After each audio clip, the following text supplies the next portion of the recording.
Bonjour Jean-Luc Mélenchon. Bonjour. Merci d'être à l'antenne de France Inter.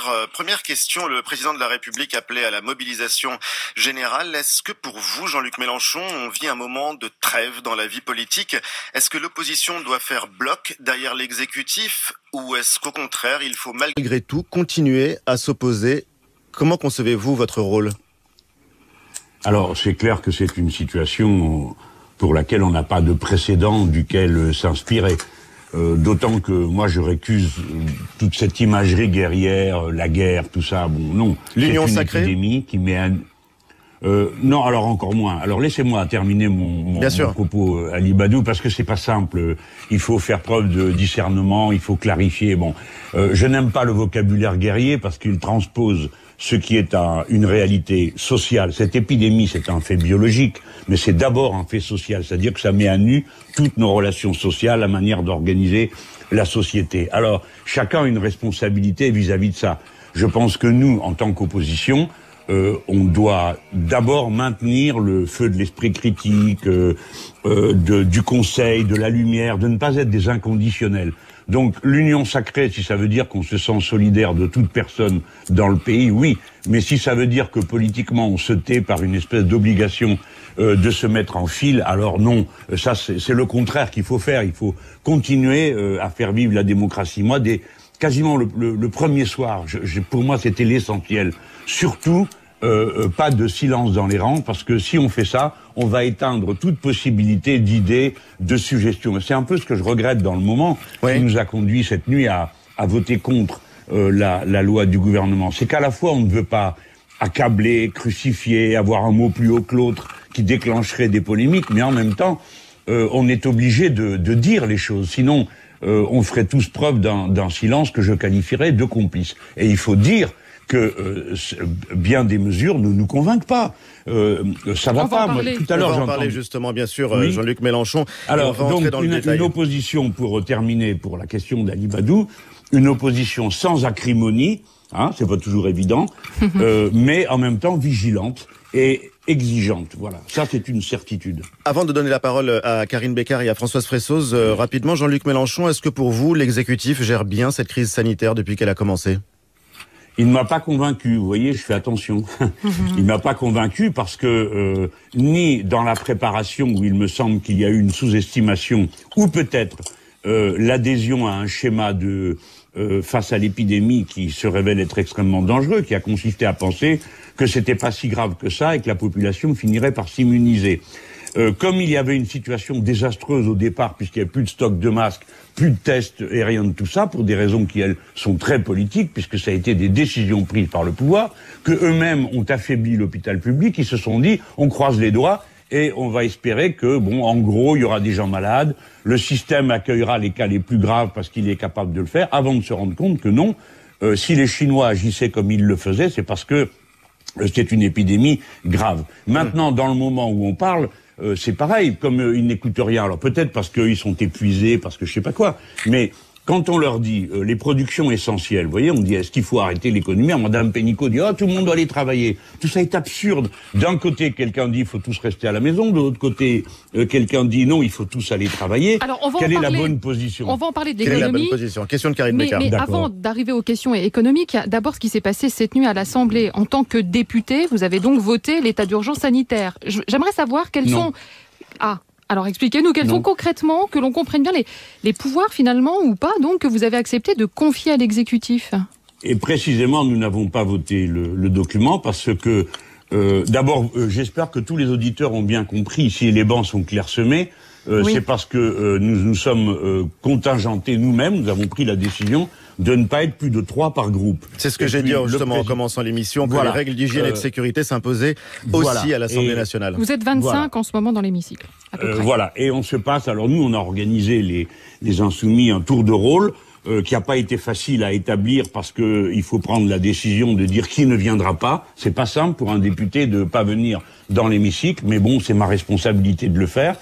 Et voilà, on a établi un tour de rôle. Donc cette nuit, on a eu à discuter entre nous. Vous savez, on arrive maintenant à suivre les retransmissions en direct, et nous avons décidé que nous ne voterions pas le texte parce qu'on n'a pas les garanties, parce qu'on a le sentiment de ne pas être écouté quoi qu'on dise, Quelles garanties vous manquent? Quelles sont les garanties qui vous manquent? Prenons un exemple très simple.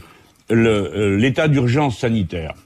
Dans l'autre état d'urgence, d'abord, premièrement, nous nous méfions. Mais mettons notre méfiance de côté. Nous nous méfions parce que l'état d'urgence auparavant, il a été appliqué, puis appliqué contre le terrorisme. Un jour, on nous a dit on ne peut pas être dans un statut exceptionnel, donc on passe tout l'état d'urgence dans la loi ordinaire. Donc on a des raisons d'être méfiants sur le sujet. Mais là, par exemple, on dit revenez devant le Parlement.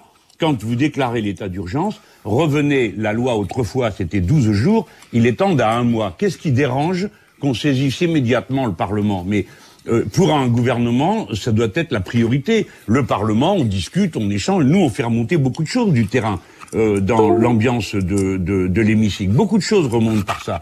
Et c'est la façon de maintenir le lien entre l'exécutif, le peuple et un contrôle. Parce que je sais que ça peut des fois choquer, les gens aiment bien toujours les solutions un peu rapides et expéditives. Mais non, il faut pouvoir discuter. Si on ne peut pas discuter, les choses vont être mal. Je prends un autre exemple. Les productions essentielles. Bon, alors le ministre a répondu d'une manière assez juste. Allez, je lui fais ce cadeau. Il dit écoutez, on peut pas savoir ce qui est essentiel ou pas parce que les chaînes de production sont très longues, donc c'est pas possible. Alors évidemment, le contre-avis vient d'Italie, ils ont décidé que c'était possible.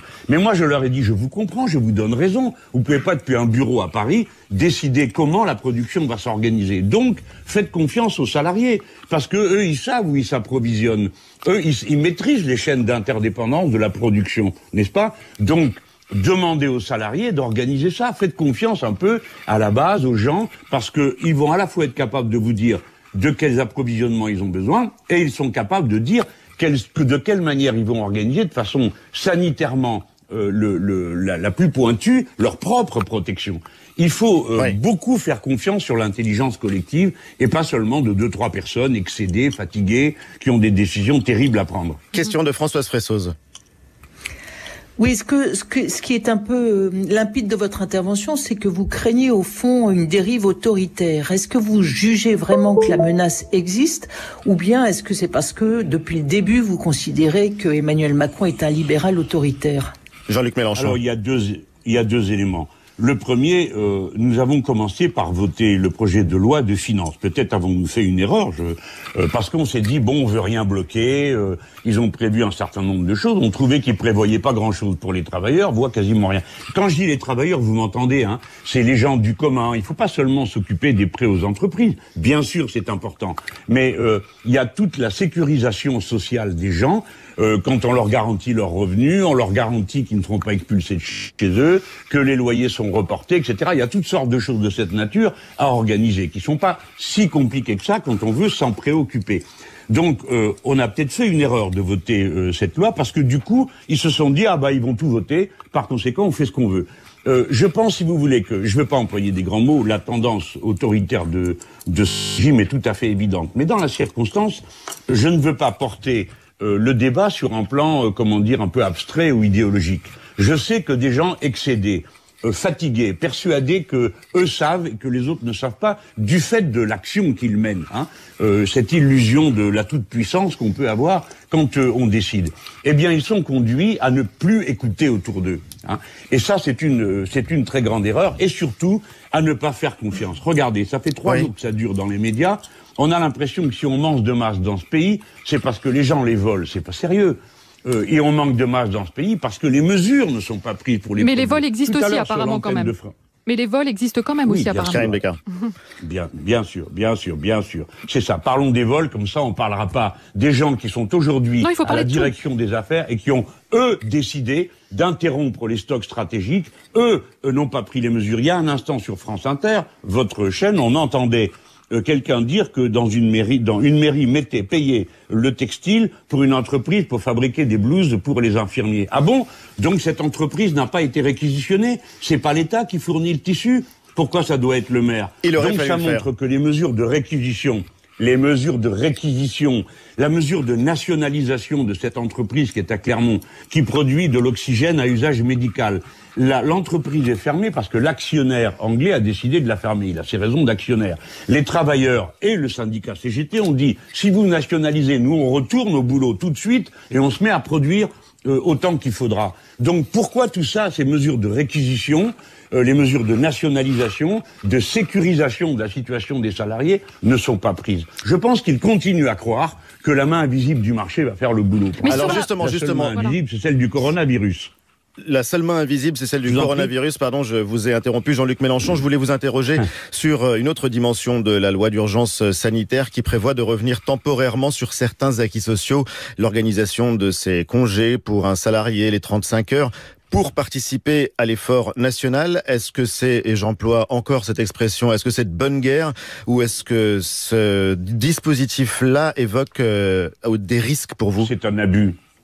Mais c'est un abus pur et simple, puisque nous ne sommes pas capables d'évaluer quel est l'impact économique de la situation que nous vivons. Donc attendons d'en prendre la mesure avant de décider qu'on va confisquer les vacances des gens. Quand j'ai proposé que pour remplir les caisses de l'État, fût-ce à titre provisoire, vous m'entendez, monsieur Ali Badou, je fais une concession. J'ai dit à titre provisoire, on pourrait percevoir l'impôt sur la fortune pour remplir les caisses de l'État, c'est-à-dire que tout le monde fasse un effort. Alors ça, non, c'est pas possible. La flat tax sur les revenus financiers, la supprimer, ça c'est pas possible. Par contre, prendre les vacances des gens, oui. Donc ça, je trouve que encore une fois, gouverner, me semble-t-il, quand tout repose sur la conscience individuelle et l'esprit de discipline. Il faut donc que les symboles et les messages qui soient envoyés soient premièrement cohérents, pas de contradiction, deuxièmement symboliquement forts, qui permettent que tout le monde se met au travail, et pas seulement certains, et pas les autres. Enfin, je termine en vous disant que la question des tests, vous avez pu voir, je ne sais pas si vous avez suivi les séances de l'Assemblée nationale, pendant toute une journée, on leur a dit, mais pourquoi vous venez de nous dire que vous ne ferez pas des tests, alors que l'Organisation mondiale de la santé dit qu'il faut faire des tests, beaucoup de tests, que dans tous les pays qui ont réussi à juguler la crise, on s'aperçoit que beaucoup de tests sont faits. Actuellement, en Allemagne, il y a 12 000 tests qui sont faits, alors que nous n'en faisons nous-mêmes que 4 000 par jour. Vous voyez? Alors on nous a pas répondu. Et puis tout d'un coup, hier après-midi, le ministre dit, ah bah oui, il faut suivre les consignes de l'Organisation mondiale de... Donc, nous ne devons pas avoir de consignes incohérentes. Il faut ensuite que la nation sente qu'elle est entièrement mise en mobilisation pour faire face à la situation. C'est-à-dire que les usines qui doivent l'être sont réquisitionnées. Vous avez 1000 entreprises qui produisent du textile dans ce pays. Venez pas me dire qu'on n'a pas les moyens de fabriquer des masques en très grande quantité. Et pas seulement pour nous, Français. J'adjure que ceux qui m'entendent comprennent bien que nous devons produire parce qu'il n'y aura jamais assez. Nous devrons aller à la rescousse des autres, des pays, par exemple, de l'espace francophone. Quand vous voyez que Cuba vient aider l'Italie, c'est le monde à l'envers. Hein. Alors, eh bien, nous, les Français, nous devons mettre notre point d'honneur à produire des masques en quantité, des tests, parce que nous en avons besoin. Parce que si nous pouvons tester, nous pourrons confiner les malades et prendre les malades à temps. S'il y a des jeunes qui meurent aujourd'hui, c'est pas parce que le coronavirus tue plus facilement les jeunes, c'est parce que comme on ne dépiste pas, ils ne viennent que quand ils sont très malades. Ouais. Trop malades. Question de Françoise Fressoz. Alors, il y a des questions très pratiques qui se posent aujourd'hui. Est-ce qu'il faut renforcer le confinement, comme le demande par exemple Anne Hidalgo, la maire de Paris ? Jean-Luc Mélenchon. Bon, je ne sais pas quelles sont les compétences de Madame Hidalgo en matière de lutte contre le coronavirus. Je pense qu'il y a un certain nombre de personnels sanitaires qui nous disent il faut confiner plus, davantage, etc. Bon, écoutons-les. Sans avoir le mythe de l'omniscience des scientifiques, hein, parce que vous avez vu qu'ils peuvent avoir des avis contradictoires. Mais prenons les précautions. Mais encore une fois, le renforcement du confinement ne sert qu'à une chose, c'est à essayer de ralentir la progression de la contamination pour qu'il n'y ait pas trop de monde qui arrive en même temps dans les hôpitaux et que ceux-ci soient saturés. Mais la vraie solution, ça consiste à dépister pour savoir qui est malade et confiner cela plutôt que les autres. Je veux vous dire encore une chose. On croit que le mot confinement a tout réglé. Mais le confinement, ce n'est pas une situation naturelle pour un être humain. Le confinement va produire des milliers et des milliers de situations psychologiques de détresse. C'est la raison pour laquelle il faut aussi qu'on ouvre des lignes qui permettent aux gens d'appeler des psys, que ce soit des psychologues, des psychiatres, des professionnels de ce domaine de la santé des populations pour que les gens puissent parler. Ne croyez pas qu'il suffit de les enfermer dans une boîte. Je voudrais vous dire qu'il y a confinement et confinement. Quand vous avez un grand jardin, ma foi, la chose est plus simple que quand vous êtes empilé à 4 ou à 5 dans 30 mètres carrés. Oui. Alors, dans ces conditions, le confinement, c'est pas la réponse magique à tous les problèmes. Alors, Jean-Luc Mélenchon, quand on vous écoute, on a quand même le sentiment que vous trouvez des excuses à ces Français qui ne respectent pas scrupuleusement les mesures de confinement qui ont été imposées par le gouvernement. Donc, j'ai envie de vous dire, qu'est-ce que vous dites à ceux qui ne les respectent pas suffisamment durement, suffisamment scrupuleusement? Est-ce que vous étiez d'accord avec le Parlement pour durcir les sanctions contre ceux qui ne les respectent pas, et notamment on arrive à une mesure éventuellement de prison? Pourquoi vous commencez par dire il faut faire un effort en ce moment, il ne faut pas rester dans son venin habituel? Mais j'ai pas de venin. Je trouve des excuses. Madame, vous venez de dire à l'instant, vous parlez comme si vous trouviez des excuses. Non, je ne trouve pas d'excuses. Non, mais parlons de l'essentiel. J'appelle à la discipline. Donc je demande aux gens de rester confinés, de respecter les gestes barrières, parce que c'est de la condition de la discipline qui nous est demandée. Donc je ne leur trouve pas d'excuses. Mais si vous croyez avoir trouvé la solution intelligente en mettant dans des prisons déjà surpeuplées et déjà avec des problèmes gigantesques, des gens de plus pour des durées de 6 mois, je crois que vous vous rassurez avec fort peu de choses.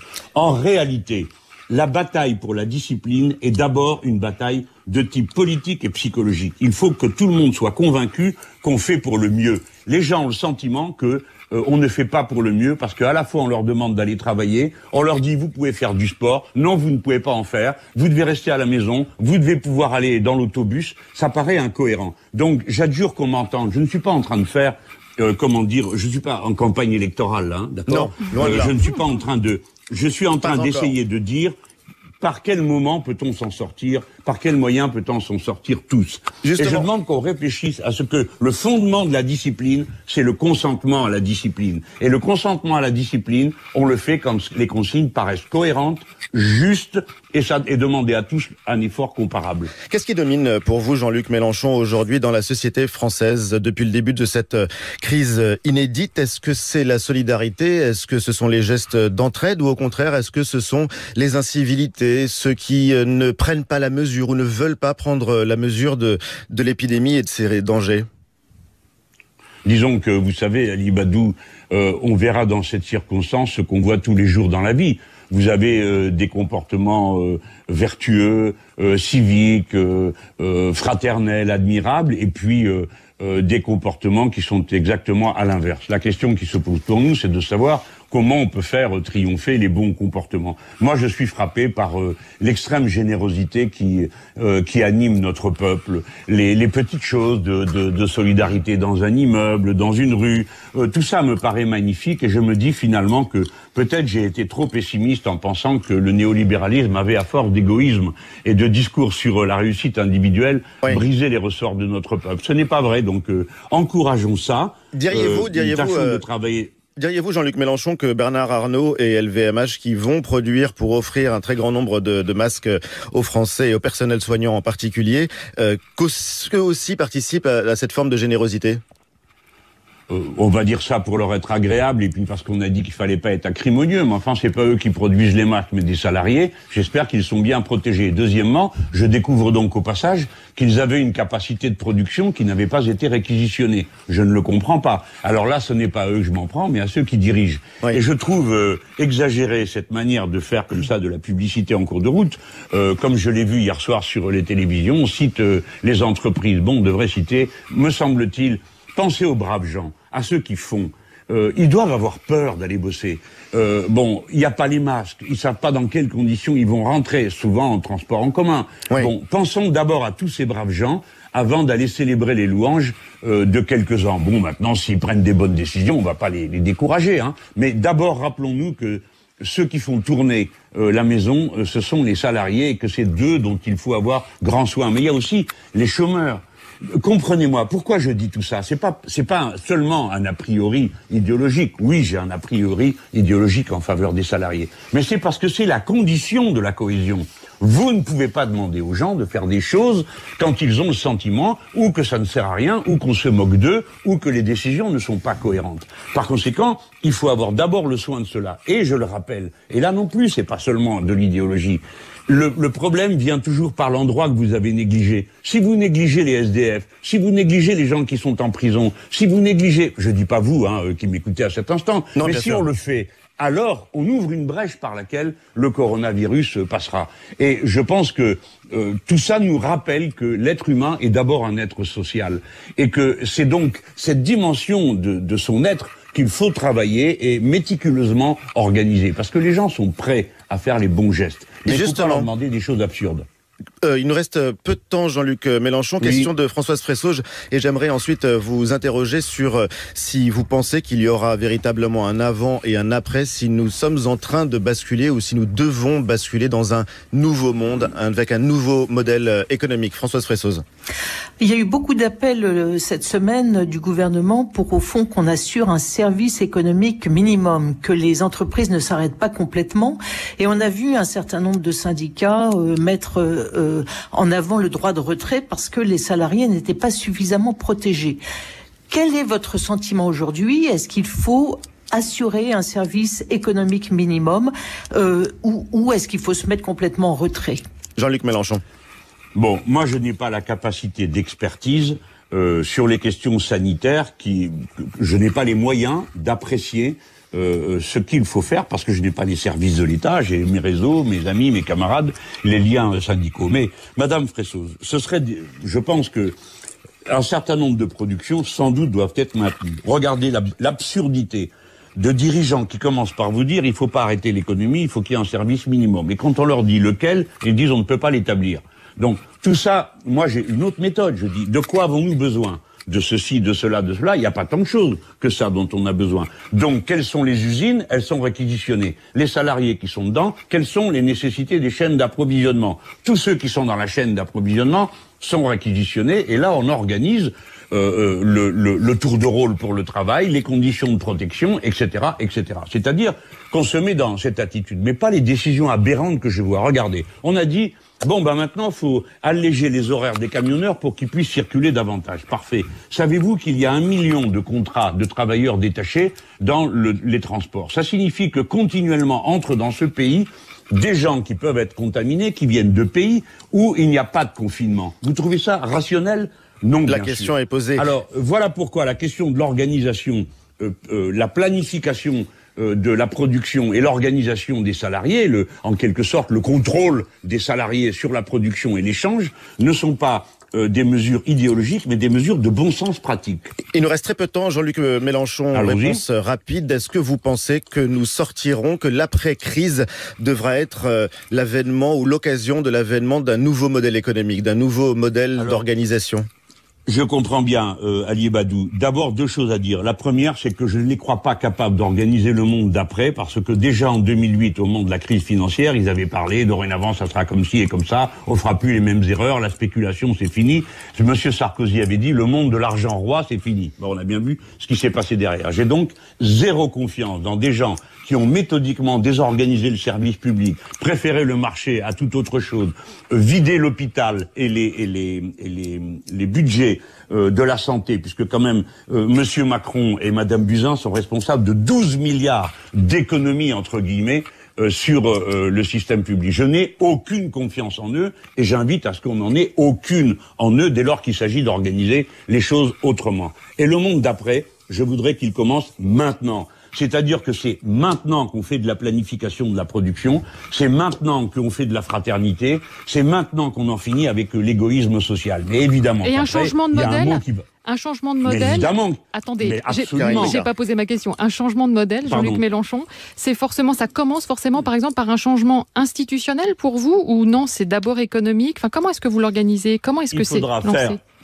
Il faudra certainement commencer par le bas, c'est-à-dire par ceux qui produisent, ceux qui organisent la production et les échanges. C'est eux, par leur mobilisation, qui vont nous ouvrir le chemin de ce qu'on peut faire différemment dans ce pays. Mais je voudrais vous dire que, oui, sur le plan économique et sur le plan du pouvoir, il va falloir changer et comprendre que ce que nous disions n'était pas qu'une vue de l'esprit, la priorité au service public, le refus du marché roi partout, la relocalisation, ce sont des mesures à la fois écologiques et des mesures qui sont indispensables tant que nous serons des êtres humains, parce que nous sommes mortels et que donc nous avons à nous préoccuper des conditions dans lesquelles la survie de notre espèce est possible. Vous savez, la nature, justement, elle s'en fout de nous, à part qu'on la détruit. Jean-Luc Mélenchon, dernière question. Le journal Le Monde nous a décrit l'Assemblée nationale comme un cluster, comme on dit en bon français, c'est-à-dire un foyer actif de la propagation du virus. Et vous, Jean-Luc Mélenchon, vous y passez beaucoup de temps. Comment est-ce que vous avez vécu ces jours et est-ce que vous êtes personnellement inquiet ? Alors, d'abord, j'ai vécu ces jours avec une ambiance, comment vous dire, je sentais que nous avions une responsabilité, et puis que, comme j'avais répété sur tous les tons, la démocratie par-ci, la démocratie par-là, que c'était mon devoir en tant que président de groupe d'être là. Ce qui n'était pas l'avis de tous mes camarades, parce que on a considéré que je suis une personne à risque, ce qui pour moi a été une découverte. Oh bah rappelez mon âge, mais bon, je l'entends, hein, bon, il faut être prudent et tout. Mais je suis le président du groupe, donc je dois marcher devant. Et comme nous sommes trois, admis dans l'hémicycle, nous avons organisé un tour de rôle. Oui. Il a été pour moi très difficile d'organiser un tour de rôle avec des camarades qui sont tous volontaires. Mais donc c'est moi qui ai dû décider qui serait là ou pas. Bon. Ensuite, bon, vous avez vu, il fallait être à la fois, il fallait trouver le ton et le registre. Il fallait à la fois être vigilant et ne pas être, comment dire, agressif à l'égard des personnalités qui sont là, notamment des ministres, ça se voit sur leur figure, qui sont arrivés au bout de leur vie, hein, bon, comme tous les gens qui prennent des décisions dans le pays. Vous savez, moi, j'envie pas la place de ceux qui, dans une chambre où il y a un malade, doivent prendre une décision, parce que ça doit être terrible. Ça doit être terrible. Alors, donc voilà, l'ambiance dans laquelle on fait, avec sens des responsabilités, et en se disant, bon, en même temps, il faut qu'il reste une voix critique. On était très organisés. Les présidences de séance ont été très vigilantes. Par exemple, vous savez, quand la séance est finie, pour conclure, Jean-Luc Mélenchon, on se met à parler avec le voisin. Voilà. Ben, j'ai répondu à votre question. À sur toutes nos questions. Merci. Merci Jean-Luc Mélenchon. Merci à vous et puis bon courage pour la suite. Et merci à vous aussi, parlementaire. Il est bon d'entendre des voix comme ça qui nous parlent.